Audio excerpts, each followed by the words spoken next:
Have you ever seen a mother ban her own daughter from Thanksgiving dinner? Not because of a fight, but because the daughter's job wasn't prestigious enough to show off to guests? 5 days before the holiday, my mother called with a simple message. Your sister is bringing her wealthy boyfriend to meet the family. She doesn't want you there. Your blue-collar teaching job would embarrass her. I said I understand, and hung up. What my family didn't know was that I'd been quietly controlling a $15 million inheritance, the exact money my perfect sister was counting on for her dream wedding. And when they discovered the truth 5 days later and came pounding on my door in panic, the tables turned in ways none of us expected. My name is Thora Mitchell, 32 years old. This is that story. If you're watching this, please subscribe and let me know where you're watching from. The call came on Sunday, November 24th at exactly 6:47 p.m. I remember because I was grading papers on the progressive era, and I'd just written excellent analysis on Marcus Thompson's essay about labor reform. The irony wouldn't hit me until later. There I was, celebrating a student's work on workers' rights, while my own family was about to remind me exactly where I stood in their hierarchy. Thora, my mother said, her voice carrying that particular blend of forced warmth and underlying steel I'd learned to recognize decades ago. We need to talk about Thanksgiving. I set down my red pen. In the Mitchell family, we need to talk never preceded good news. What about it? Well, a pause. The kind of pause that comes before a blow, wrapped in silk. Vivian is bringing Derek to meet the family. You know how important this is. Derek Hartwell. I'd heard the name approximately 400 times in the past 3 months. CEO of Hartwell Capital, a private equity fund managing over $400 million. Vivian's ticket to the life she'd always believed she deserved. That's great, I said. And I meant it. Despite everything, I wanted my sister to be happy. I'm looking forward to meeting him. Another pause. Longer this time. That's actually what I wanted to discuss. Vivian feels that, well, she thinks it might be better if you weren't there this year. The words landed like stones in still water. I watched the ripples spread through my chest, familiar and cold. I'm sorry? It's nothing personal, Thora. It's just, Derek comes from a very particular world. Finance, investments, that sort of thing. And you're... She searched for the word, though we both knew she'd already found it. Your career choice. It might send the wrong message. My career choice. As if I'd stumbled into teaching by accident, rather than fighting for my certification while working 2 jobs to pay for grad school. Mom, I have a master's degree in education. I've been teaching for 10 years. Exactly. Her tone shifted, as if I'd just proved her point. 10 years, and you're still making what, 50,000? 58. Not that it mattered. The number would always be too small in her ledger. Vivian is a marketing director now. She works with investors, high net worth individuals. She needs Derek to see that the Mitchell family is compatible with his world. I thought about last Thanksgiving. The way my mother had introduced me to the Hendersons from her book club. This is Thora, my older daughter. She teaches. That pause, heavy with unspoken disappointment. Vivian, of course, is in corporate marketing.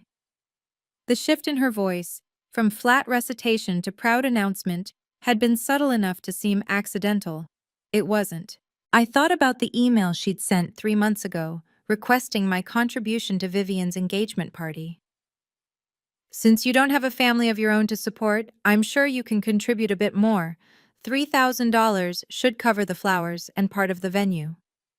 I transferred the money the same day, without a word of protest. According to the National Education Association, teachers earn 26.4% less than comparable college-educated professionals. I knew that statistic by heart, not because it made me feel like a victim, but because I taught my students about systemic inequities, about how society chooses which work to value. I just never expected to become a case study in my own family. "Mom," I said carefully, "I could come after dinner, just to say hello, meet Derek." Vivian was very clear. My mother's voice hardened. "She doesn't want you there at all. Please don't make this difficult for me, Thora. Don't make this difficult for me." As if I were the one wielding the knife. I looked around my apartment, the one bedroom in Somerville I'd called home for 6 years.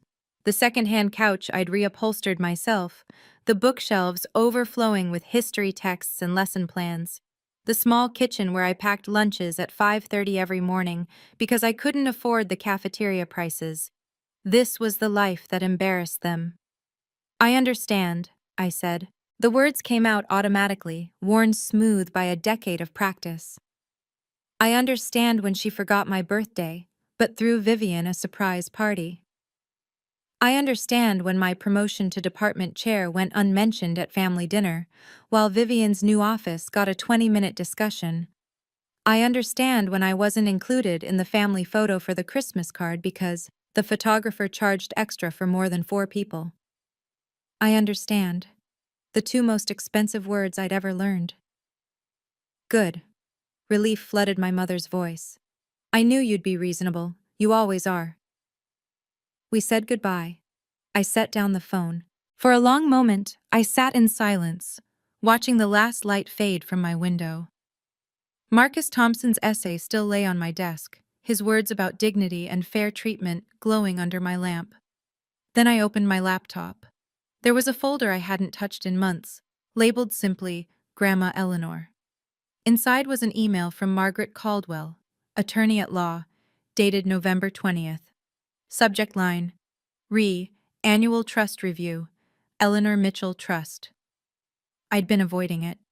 Avoiding the questions it would force me to answer, the decisions it would demand. I closed the laptop again. But for the first time in 10 years, when I went to bed that night, I didn't cry. I felt something else entirely. A hollow space where my patience used to be. And somewhere in that emptiness, something new was beginning to grow. The phone call replayed in my mind throughout Monday. I stood in front of my third-period class explaining the causes of the Great Depression, while Patricia Mitchell's voice echoed beneath the surface of every word. "Your career choice might send the wrong message." I taught these students about economic collapse, about how entire families lost everything, and my own family considered my salary a source of shame. "Ms. Mitchell?" A hand went up. Jasmine Reyes Jr., sharp as a tack. "You okay? You seem kind of somewhere else." I forced a smile. "Just thinking about how history repeats itself, Jasmine, sometimes in ways we don't expect." That night, I calculated the stakes of silence. If I accepted this exclusion, if I simply nodded and stayed home like a good, invisible daughter, what came next? Easter? "Thora, Derek's family will be there. Maybe you should sit this one out." "Vivian's wedding?" "It's a small ceremony, very exclusive, you understand? Future holidays, birthdays, funerals. My own family's milestones happening without me. I would become a ghost in my own history." But the financial stakes were real too. My mother had already set the precedent of extracting money from me whenever convenient. The $3,000 for Vivian's engagement party, the loan of $10,500 last year for my father's fishing boat repairs, never repaid, never mentioned again. The constant implication that since I was unmarried and childless, my money was somehow communal property. If I remained silent, the requests would only grow larger. And I'd keep paying, because that's what the family disappointment does to earn her seat at a table she isn't welcome at anyway.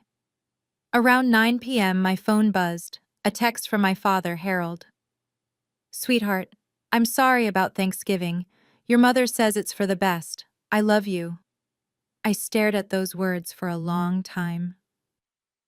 Harold Mitchell, 63 years old, retired accountant, lifelong bystander to his wife's decisions.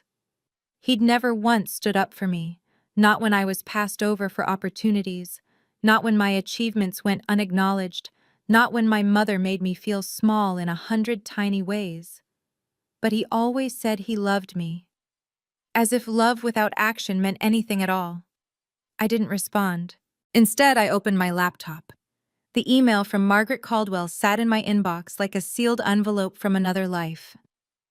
My grandmother Eleanor had died 2 years ago, at 85. She was the only person in my family who'd ever truly seen me.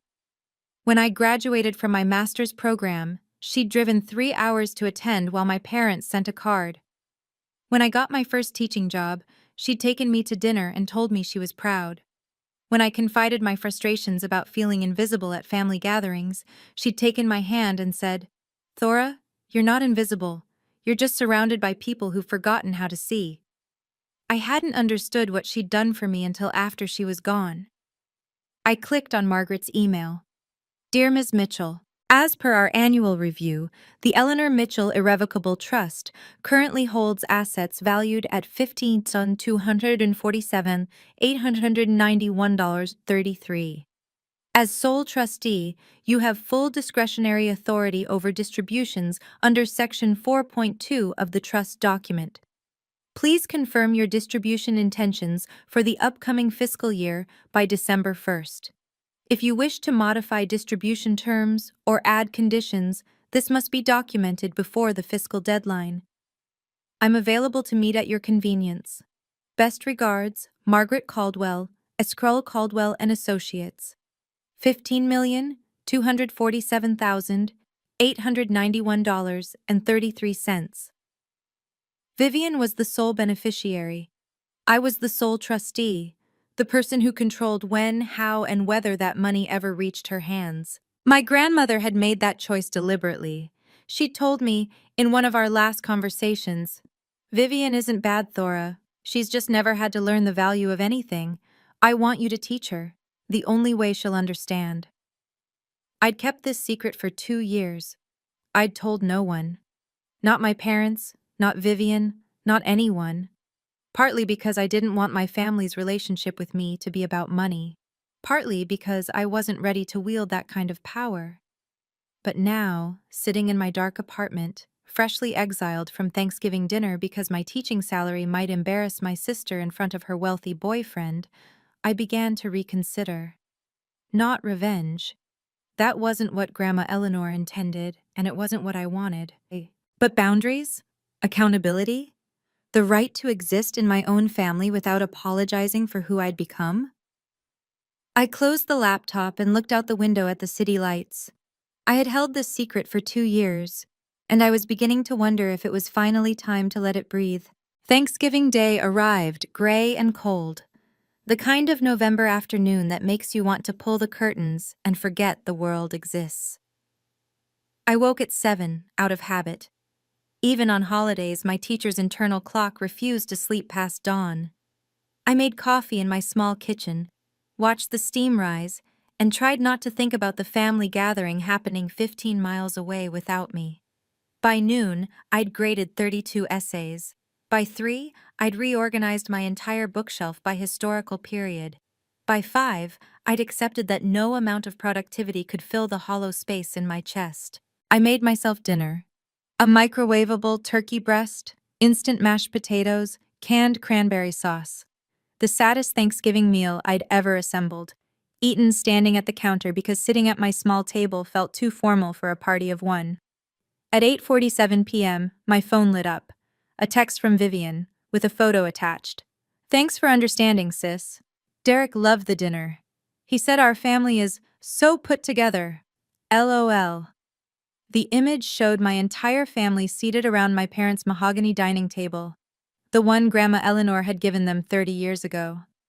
Patricia beaming at the head, Harold looking slightly uncomfortable but smiling, and Vivian glowing beside a dark-haired man in an expensive sweater. Derek Hartwell, I presumed. 4 place settings. No empty chair where I should have been. So put together. I set down my phone. Then I picked it up again and studied the photo more closely. My mother was wearing the pearl earrings I'd given her for her 60th birthday, the ones she'd said were simple but thoughtful. Vivian was wearing a cashmere wrap that cost more than my monthly rent. And there, in the background, just visible on the sideboard, was my grandmother's silver tea service. The one she'd promised me, before she died, because I was the only grandchild who'd ever helped her polish it. My mother had kept it. Of course she had. At 9:15 p.m., another text arrived. From my father this time. Sweetheart, I'm sorry. Your mother said this was best for everyone. I love you. I typed 3 different responses and deleted them all. What was there to say? He was sorry. He always was. But sorry didn't bring back a seat at the table. I called Rachel Torres instead. Rachel taught AP English at my school. We'd started the same year, survived countless faculty meetings together, and developed the kind of friendship forged through shared frustration and cafeteria coffee. She'd listened to 10 years of Mitchell family stories, and she was the only person outside my family who knew about the trust. Please tell me you're not alone, she said. I'm alone. Thora. Her voice carried equal parts affection and exasperation. I told you to come to my sister's place. Maria made enough food for an army. I know, I needed to process. Process what? Your family being terrible? That ship sailed years ago. A pause. What happened? I told her about the text, about the photo, about the smiling faces arranged around a table that had no room for me. Rachel was quiet for a moment. When she spoke again, her voice was careful. Thora, when are you going to stop letting them treat you like this? I don't let them. You do. Not harsh, just true. You pay for their parties. You show up when they call. You apologize for existing. And they keep taking because you keep giving. What am I supposed to do? You have options. I knew what she meant. I've never wanted to use it as leverage. I know, but there's a difference between leverage and accountability. Rachel's voice softened. Your grandmother didn't make you trustee by accident. She saw something in you. Maybe it's time you saw it too. After we hung up, I sat with my laptop for a long time. Then I opened the folder, read Margaret Caldwell's email again, clicked on the attachment I'd been avoiding for months. The trust document was 47 pages long. I'd read it once, when Margaret first sent it, but the legal language had blurred together in a fog of grief and disbelief. Now I forced myself to focus. Section 4.2, Paragraph 1. The trustee shall have sole and absolute discretion to determine the timing, amount, and conditions of any distributions to the beneficiary. Sole discretion, absolute. I thought about Vivian's text. Derek loved the dinner. He said our family is so put together. I thought about the empty chair that didn't exist because they'd never set a place for me in the first place. I thought about my grandmother's voice 2 months before she died. One day, you'll understand why I chose you, Thora. One day you'll need this, and when that day comes, I want you to remember. You're not powerless. You never were. I closed the laptop. I wasn't ready to make decisions tonight, but for the first time in 2 years, I was ready to stop pretending this choice didn't exist. My grandmother had given me a key. The question was whether I was finally willing to use it. Friday morning, November 29th, I woke up with a plan. Not revenge. I'd never wanted that, and Grandma Eleanor wouldn't have wanted it either. But clarity.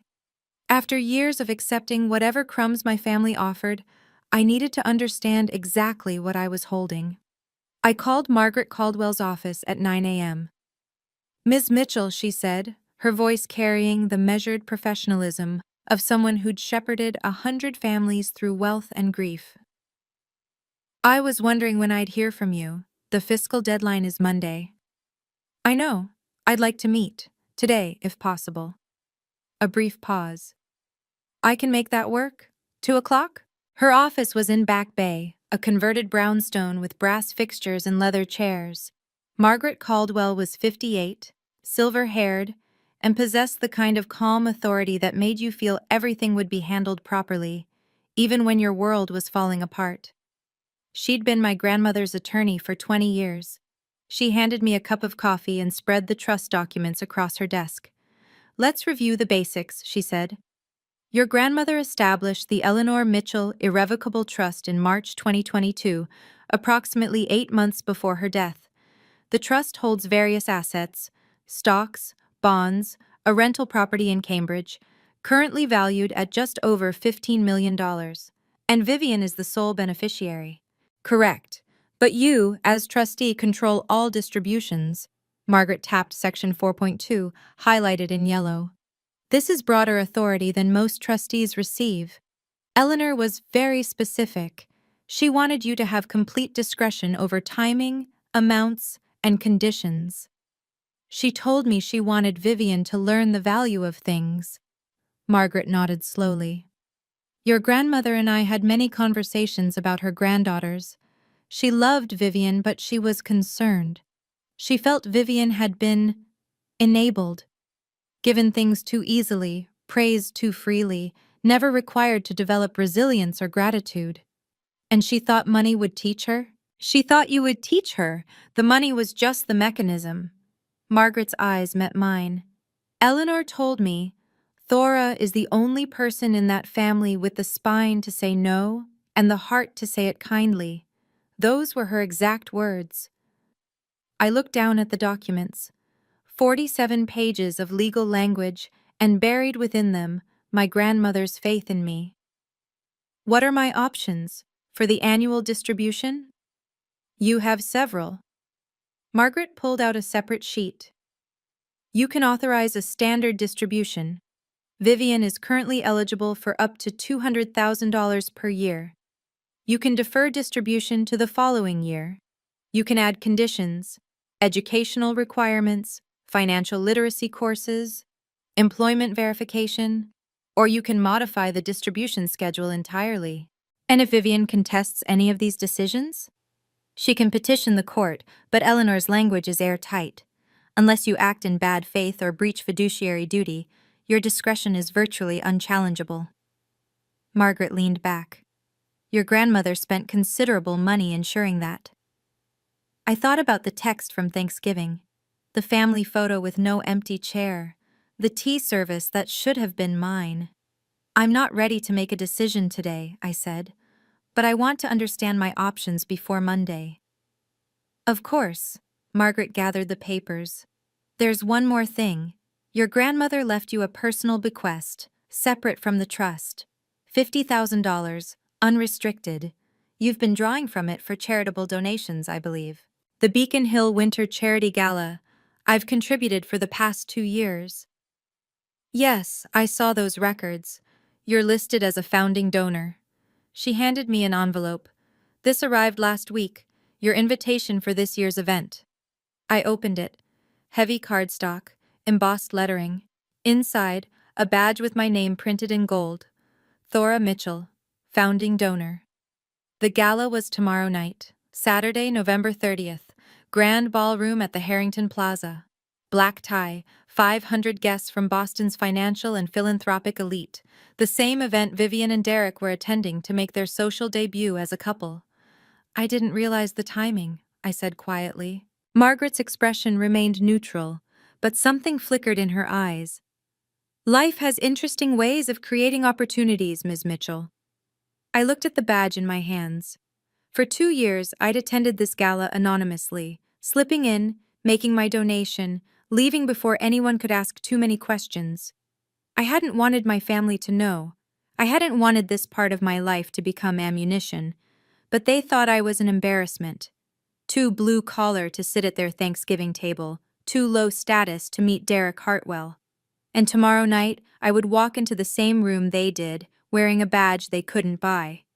Ms. Caldwell, I said, I'd like to schedule a follow-up meeting, Monday morning before the fiscal deadline. I think I'll have more clarity by then. She smiled, the first real smile I'd seen from her all afternoon. I think you will too, Ms. Mitchell. I walked out of her office into the cold November air, the founding donor badge tucked carefully in my purse. For the first time in 10 years, I felt like I had a right to walk into a room without asking permission. Okay, I need to pause here for a moment. If you've ever been treated like you're invisible by your own family, if you've ever had to choose between your self-respect and belonging, type enough in the comments below. And if you want to know what happened at that gala, hit that like button and keep watching. Trust me, you don't want to miss what comes next. Now, back to the story. The doorbell rang at 4:23 p.m. on Friday, November 29th. I wasn't expecting anyone. Rachel was at her sister's for the weekend, and I didn't exactly have a crowded social calendar. I peered through the peephole and felt my stomach drop. Patricia Mitchell stood in the hallway, flanked by Vivian and my father. My mother's expression carried the particular combination of urgency and entitlement I recognized from every demand she'd ever made. I opened the door. "Thora," my mother pushed past me without waiting for an invitation. "We need to talk about grandmother's trust." The words hit me like cold water. They knew. Somehow they'd found out. "How did you—" "Derek's financial advisor," Vivian interrupted, following our mother inside. "He ran a background check on our family, standard procedure for someone at his level." She said this as if it explained everything, as if invading my privacy was simply what wealthy people did. Imagine my surprise when he mentioned a $15 million trust with my name on it. A trust I never knew existed. Harold entered last, closing the door behind him. He looked uncomfortable, as he always did when conflict brewed. But he said nothing. He never did. "You're the trustee?" Vivian's voice rose. "You? A teacher making barely $50,000 a year?" "58. Whatever." She laughed, the sharp, dismissive sound I remembered from childhood. "This has to be a mistake. Grandma wouldn't have put you in charge of anything important." My mother raised her hand, silencing Vivian with a gesture. Patricia Mitchell hadn't spent 30 years climbing social ladders without learning when to deploy diplomacy. "Thora, sweetheart."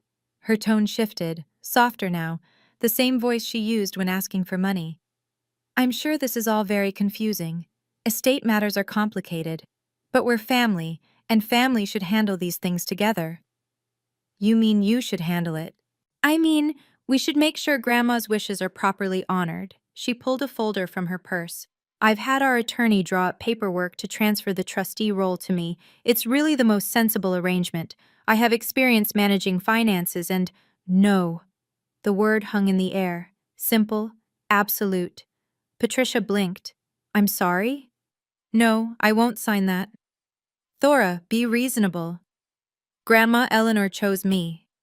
I kept my voice steady, drawing on 10 years of maintaining calm in front of difficult students.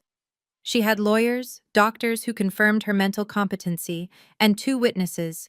"The trust is legally binding and properly executed." Vivian stepped forward, her face flushing.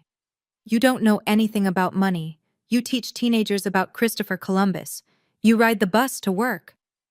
And you work in marketing at your boyfriend's company because he hired you as a favor." I watched her flinch. "I know about the interview process, Vivian. Or rather, the lack of one." "How dare!" "Enough." Patricia's diplomatic mask slipped. "Thora, you're being selfish. This money is for Vivian's future, for her wedding, her security. Do you want to stand in the way of your sister's happiness?" "I'm not standing in the way of anything. I'm doing exactly what Grandma asked me to do."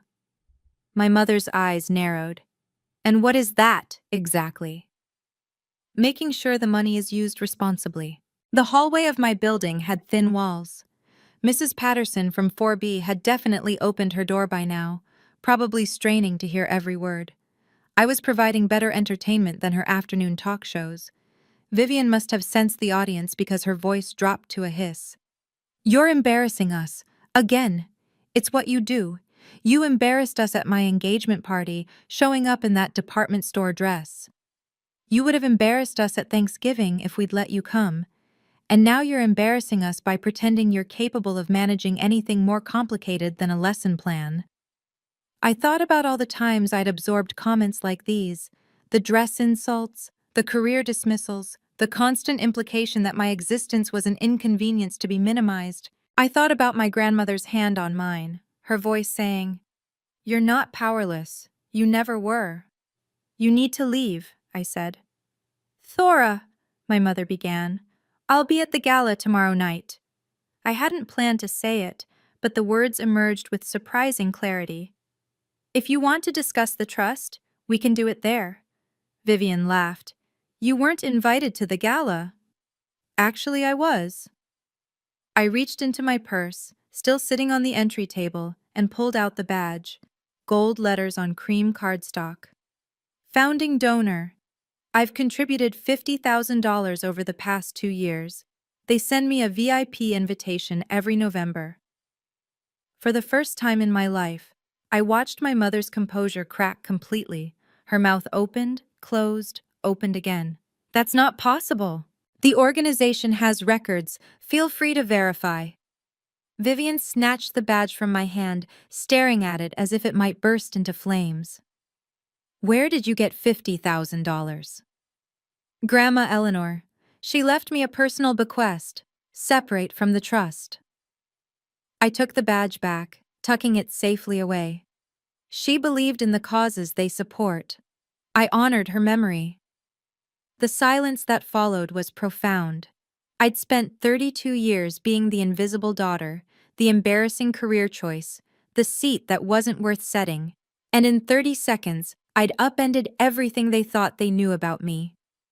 Patricia recovered first, her voice strained, but controlled. "We'll discuss this tomorrow then, at the gala. We will." She turned toward the door, then paused.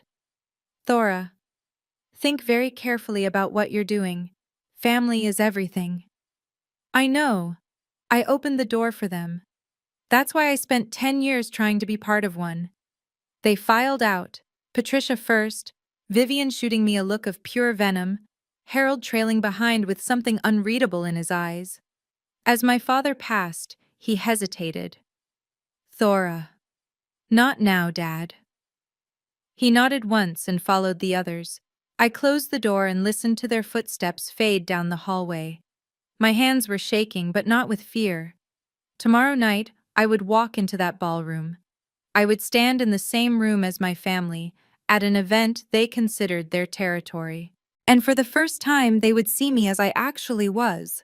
Not the disappointing daughter they'd invented, but the woman my grandmother had believed in. The Beacon Hill. Winter Charity Gala occupied the grand ballroom of the Harrington Plaza, a space designed to make ordinary people feel small and wealthy people feel magnificent. Crystal chandeliers cast warm light across 500 guests in designer gowns and tailored tuxedos. The minimum donation was $2,000 per ticket. The ambient conversation hummed with discussions of portfolios, philanthropy, and property values. I arrived at 7:15 p.m. on Saturday, November 30th, wearing a simple black dress I'd bought on clearance for $200. But the badge pinned to my chest, Thora Mitchell, founding donor, outshone every piece of jewelry in the room. The VIP entrance was separate from the main doors. A staff member checked my credentials, smiled warmly, and directed me toward the reception area near the stage. "Ms. Mitchell, thank you so much for your continued support. The board specifically asked me to express their gratitude." "It's my pleasure. My grandmother believed strongly in your mission." I accepted a glass of champagne and moved through the crowd, exchanging pleasantries with foundation staff who recognized my name from donor reports. For 2 years, I'd attended these events quietly, arriving late, leaving early, avoiding attention. Tonight was different. Tonight, I was done hiding. I spotted them across the ballroom at 7:32 p.m., Patricia in emerald green, Harold looking uncomfortable in his rental tuxedo, and Vivian radiant in a silver gown that probably cost more than my monthly salary. Beside her stood Derek Hartwell, tall, dark-haired, carrying himself with the easy confidence of someone who'd never worried about a bill in his life. They hadn't seen me yet. They were working the room, Vivian's hand on Derek's arm, performing the social choreography of ambitious people at important events. I stayed near the stage, talking with a foundation board member about education funding initiatives. It felt surreal, discussing grant proposals while watching my family pretend I didn't exist, in a room where my name carried more weight than any of them realized. At 7:48 p.m., Derek noticed my badge. I saw the moment it happened. He was scanning the room, identifying major donors the way successful business people do when his gaze landed on my chest, specifically on the gold letters spelling founding donor. He said something to Vivian. She glanced in my direction and went pale. But Derek was already moving toward me, pulling Vivian along by the hand. He'd been trained to acknowledge major donors. It was basic networking, and whatever background check his team had run clearly hadn't included my charitable giving.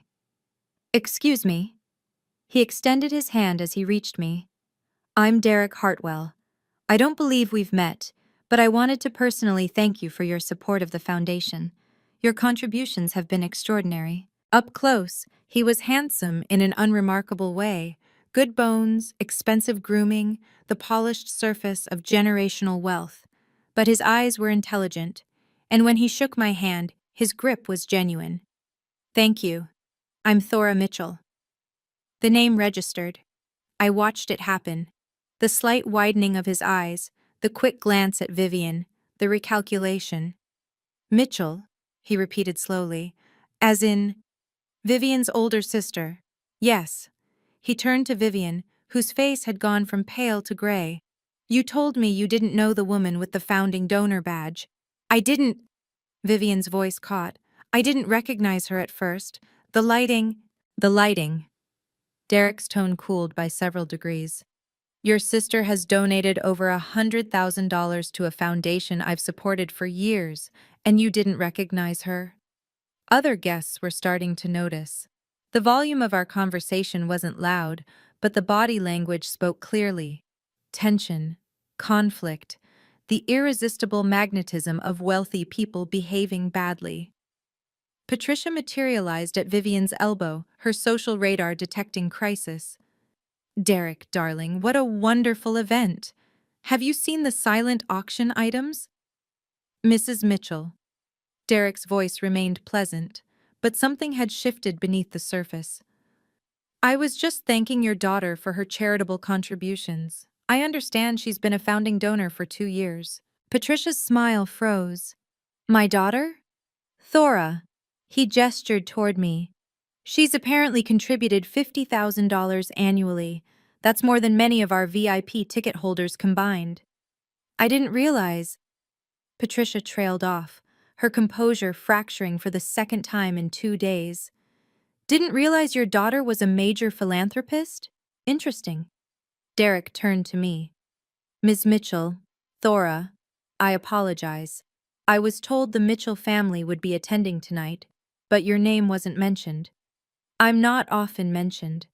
The words came out before I could soften them, but they were true, and I was tired of softening truths. "Derek." Vivian's hand tightened on his arm. "This is family business. It's complicated." "What's complicated about it?" His voice sharpened. "Your sister is standing here with credentials that suggest she's taken this foundation's mission seriously for years. And 15 minutes ago, you told me you'd never seen her before." "Derek, please. What else haven't you told me?" A new voice entered the conversation, calm, authoritative, perfectly timed. "Thora, I didn't expect to see you here tonight." Margaret Caldwell approached in a navy blue gown, her silver hair swept into an elegant twist. She nodded to Derek with the familiarity of professional circles overlapping at fundraisers. "Mr. Hartwell, always a pleasure." Then to me, "I hope we're still on for Monday morning. There's quite a bit to discuss regarding the annual review." Derek's attention sharpened. "Review?" Margaret smiled blandly. "Ms. Mitchell is one of my most valued clients. She manages a substantial trust with remarkable diligence." She turned to Patricia. "Your mother made an excellent choice, Mrs. Mitchell. The Eleanor Mitchell Trust is in very capable hands." The temperature around our little group dropped by several degrees. "Thora manages the trust?" Derek looked from me to Vivian. "The trust you told me was being handled by the estate?" Vivian's face had passed gray and was approaching white. I thought." "You thought what, exactly?" I watched my sister search for words, for explanations, for some way to spin this that wouldn't make her look like either a liar or a fool.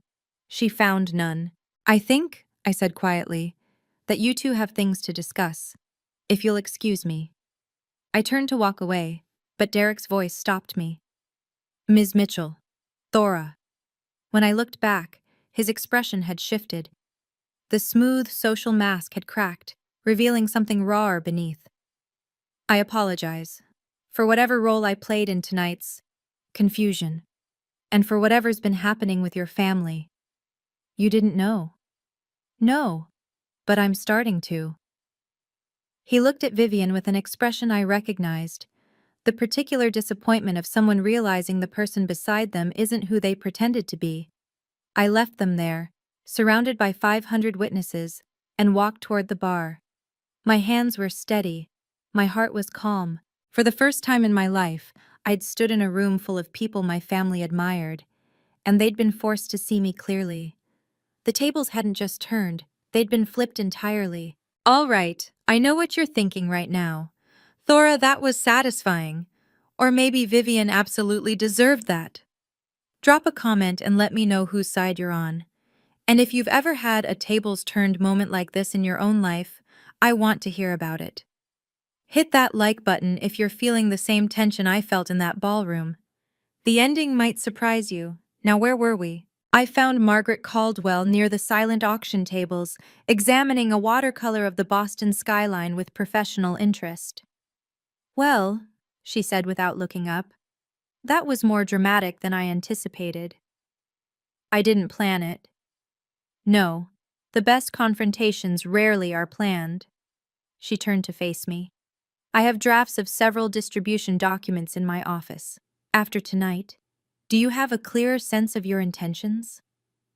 I thought about my grandmother's voice, about the photo from Thanksgiving with no empty chair, about Vivian's face when Derek realized she'd been hiding something.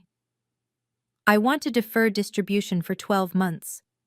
Margaret nodded, unsurprised. "On what grounds?" "Beneficiary readiness.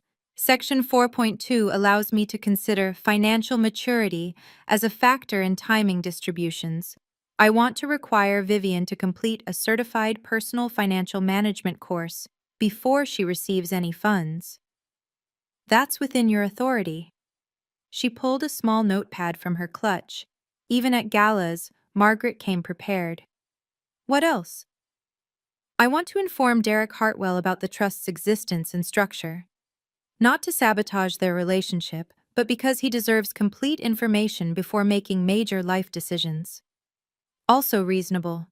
Transparency rarely damages honest people. And I'm not transferring the trustee role to anyone. I'll continue serving as my grandmother intended." Margaret made a few notes. "I can have the documentation ready for Monday morning. The deferral will be effective immediately upon filing." "Thank you." She looked at me for a long moment. "Eleanor would be proud, you know. Not because you're punishing your sister, you're not, but because you're finally using the authority she gave you. That's what she wanted." Before I could respond, footsteps approached. Vivian, alone now, her silver gown somehow diminished by the fury in her eyes. "I hope you're satisfied." Her voice was low but venomous. "Derek wants to reconsider everything. The engagement, the wedding plans, everything. Because of you." "No." I kept my tone even. "Because of choices you made, lies you told. I just happened to be standing in the room when the truth became visible. You ruined my life." "I corrected a misunderstanding. If your life was built on that misunderstanding, that's not my responsibility. You—" She struggled for words, her composure crumbling. "You've always been jealous of me, always, because I'm successful and you're just a teacher, Vivian."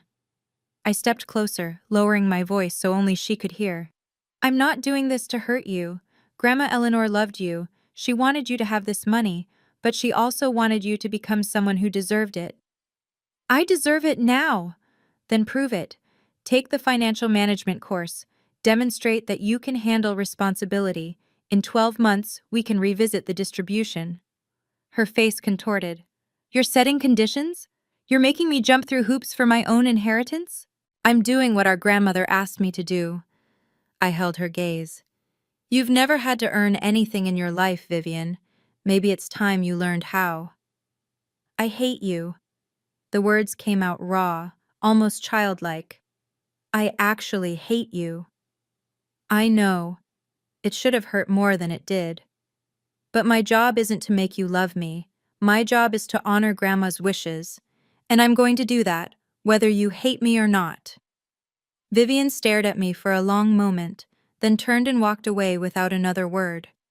My mother found me next, predictably. Thora. Patricia's diplomatic mask was back in place, but cracks showed around the edges. You've gone too far. Have I? Humiliating your sister in public. Interfering with her relationship. This isn't what family does. No? I tilted my head. What about calling to ban someone from Thanksgiving because their job might embarrass the family? Is that what family does? That was different. How? For once, Patricia had no ready answer. Mom, I said quietly, I didn't come here tonight to start a war. I came because I was invited. I was recognized because I've been contributing to this foundation for years, honoring Grandma Eleanor's values while you dismissed me as an embarrassment. Everything that happened tonight happened because you and Vivian chose to hide truths and tell lies. Thora, I'm going to keep being the trustee. I'm going to require Vivian to meet certain conditions before accessing the funds. And I'm going to stop pretending that being treated as invisible is acceptable. What do you want from us? The question caught me off guard, not because it was unexpected, but because for once it seemed genuine. Respect, I said. Not because of money or status, but because I'm your daughter. I've spent 32 years trying to earn a seat at your table, and I'm done. Either I belong in this family as I am, or I don't belong at all. My father appeared at the edge of our conversation, hovering as he always did. Harold, Patricia began, tell her. She's right. Both Patricia and I turned to stare at him. She's right, he repeated, his voice stronger than I'd heard it in years. We've treated Thora terribly. Eleanor saw it. I saw it. And I never did anything. He met my eyes. I'm proud of you, sweetheart. I should have said that a long time ago. I didn't trust my voice, so I just nodded. My mother looked between us, calculating, reassessing. I watched her realize that the ground had shifted beneath her feet, that the family dynamics she'd controlled for decades were suddenly unstable. We should go, she said finally, taking Harold's arm. This isn't the place. No, I agreed. It isn't. I left the gala at 10:47 p.m., stepping into the cold November night with my badge still pinned to my dress. The doorman hailed a cab, calling me Ms. Mitchell with genuine warmth. I didn't feel victorious. I didn't feel vindicated. I felt free. The fallout began within 48 hours. Derek Hartwell announced to Vivian on Sunday morning that he needed space to think. By Monday afternoon, their engagement was on indefinite hold. Not officially canceled, but suspended in a limbo that spoke volumes. Word spread through their social circle with the efficiency of gossip among the wealthy. The golden couple of Hartwell Capital had hit turbulence. Vivian's position at the company became untenable by Tuesday. She wasn't fired, Derek was too polished for that, but she was encouraged to explore opportunities that might better align with her long-term career goals. Translation. Her presence had become awkward, and everyone knew it. She cleaned out her desk on December 3rd. My mother received phone calls from her social circle throughout the week. The Hendersons, the Castellanos, the Morrison Whites from her charity board, all expressing concern and offering support, which was really code for mining for details about the Thanksgiving scandal that had apparently become the talk of the Winter Gala. The story is everywhere, Rachel reported over coffee on Wednesday. I heard 3 different versions at my dentist's office yesterday. Something about a sister being banned from Thanksgiving and then showing up as a major donor. The details vary, but the punchline is always the same. What punchline? That the embarrassing daughter turned out to be more impressive than anyone knew. Rachel grinned. People love an underdog story, Thora, especially one with receipts. The formal aftermath came Monday morning, December 2nd, at Margaret Caldwell's office. I signed the deferral documents at 9:15 a.m. The language was precise. Distributions from the Eleanor Mitchell Irrevocable Trust to beneficiary Vivian Mitchell would be suspended for 12 months, pending completion of a certified personal financial management program from an accredited institution. The course requirement wasn't punitive. It was exactly the kind of condition trustees routinely imposed on young beneficiaries who hadn't demonstrated financial readiness. "For what it's worth," Margaret said as she notarized the final page, "your grandmother would have handled this exactly the same way. She wasn't interested in punishment. She was interested in growth. I hope Vivian sees it that way eventually. She might. Time changes perspectives."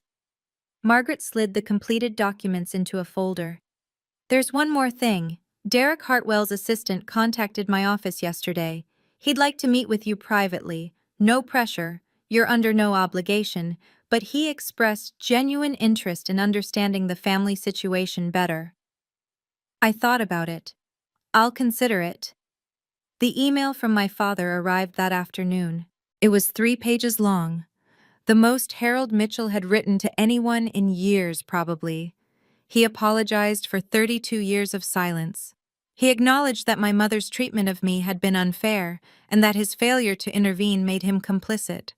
He didn't make excuses or ask for forgiveness. He simply said he wanted to do better, if I'd let him try. I read it 3 times, then saved it in a folder labeled Family. Vivian's response came by text on December 5th. "Fine, I'll take your stupid course, but don't expect me to thank you for this." I replied, "I don't expect thanks, I expect results. Good luck with the program." She didn't respond, but Margaret confirmed her enrollment 2 days later. Introduction to Personal Financial Management, starting January 15th at a local community college. 12 weeks. The first step toward proving she could handle the inheritance our grandmother had left for her. The Boston Society blog ran a piece on December 8th, anonymous but clearly sourced from gala attendees. The Thanksgiving scandal that rocked the Winter Gala told a version of events that was mostly accurate, painting my family in unflattering terms while presenting me as a quiet philanthropist who emerged from the shadows with impeccable timing. I didn't love being public, but I couldn't deny the satisfaction of seeing the truth acknowledged in print. On December 10th, I received an email from the Foundation's board. "Dear Ms. Mitchell, in recognition of your extraordinary commitment to our mission, we would like to extend an invitation to join our advisory council. Your perspective as an educator and your dedication to charitable giving would be invaluable to our strategic planning efforts. We hope you'll consider this opportunity. Warmest regards, the Beacon Hill Foundation Board." I read it sitting at my kitchen table, in the apartment my family had considered embarrassing, after a day of teaching students about the progressive era and the long arc of social change. Maybe, I thought, that arc was bending in my direction for once. December 21st. 4 days before Christmas, 3 weeks since the gala. My apartment was warm with cooking smells, rosemary chicken, roasted vegetables, a pie cooling on the counter that Rachel had brought despite insisting she didn't bake. We'd pushed my small table against the wall to make room for 6 chairs. Rachel, 2 colleagues from school, Maria from Rachel's family, and my father. Just my father. Patricia had called twice, asking to be included. I'd declined both times. "Not yet, Mom. I need more time." "How much time?" "I'll let you know." She hadn't argued. That, more than anything, told me how much the last 3 weeks had shifted our family's dynamics. Harold arrived at 5:30, carrying a bottle of wine and an expression of nervous hope. He'd never visited my apartment before. In 10 years, no one from my family had. "It's nice," he said, looking around at my books and photographs and the small touches that made this space mine. "It's you." "Thanks, Dad." The dinner was imperfect and wonderful. Rachel told embarrassing stories from our first year of teaching. Maria dominated a debate about the best pie crust technique. My colleagues complained about standardized testing. My father listened more than he spoke, but when he did contribute, his comments were thoughtful and kind. At one point, he caught my eye across the table and mouthed, "Thank you." I nodded. We were both learning what this could look like, a relationship built on honesty instead of avoidance. Vivian texted at 7:45 p.m. "Merry Christmas, Thora. I'm trying." I showed my father the message. He read it twice, then handed my phone back. "She means it," he said. "The course is harder than she expected, but she's doing the work." "Good." "She asked me if you'd ever forgive her." I thought about that for a moment. Forgiveness isn't the issue. Trust is. And trust takes time. He nodded slowly. "That's fair." I texted Vivian back. "I see that. Merry Christmas." 3 words. Not absolution, not warmth, but acknowledgement. A door left slightly open. After the guests left, Rachel lingering to help with dishes despite my protests, I sat alone in the quiet of my apartment, looking at the Christmas lights I'd strung across my window. The past month had taught me things I should have learned years ago. That boundaries aren't punishment, they're protection. That saying no to unfair treatment isn't selfish, it's necessary. That you can love people and still refuse to accept harm from them. My grandmother had understood this. She'd given me the tools to protect myself, knowing I'd need time to find the courage to use them. "You're not powerless," she'd told me. "You never were." I hadn't believed her then. I believed her now. The foundation's invitation sat on my coffee table. I decided to accept, not because I needed the status or the recognition, but because it felt right. Continuing my grandmother's legacy of thoughtful giving, being part of something larger than my family's dysfunction. And teaching. I'd keep teaching. Not because I couldn't do anything else, but because it mattered. Because every time a student like Marcus Thompson wrote an excellent essay or Jasmine Reyes asked a sharp question, I was reminded why I'd chosen this path in the first place. My blue-collar job had never been the problem. The problem was people who measured worth in dollars instead of impact. I pulled out my phone and typed an email to Derek Hartwell's assistant. "I'd be willing to meet. Coffee, somewhere neutral. Let me know what works." He deserved to understand what he was considering marrying into, or choosing to walk away from. Whatever he decided, it would be based on truth. The last thing I did that night was look at the family photo from Thanksgiving.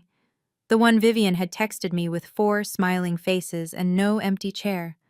I didn't delete it. I didn't need to. That photo wasn't my story anymore.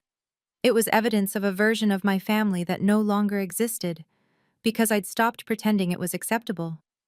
If you asked me whether I had regrets, the answer would be simple. No. None. I only wished I'd done it sooner. And that's my story. If you've ever had to draw a line with people you love, or if you're thinking about doing it, know that you're not alone. Drop a comment and tell me your thoughts. If you want more stories like this one, subscribe and hit that notification bell so you don't miss anything. Check out the description for similar videos. Thank you for being here with me. Take care of yourself. You deserve it.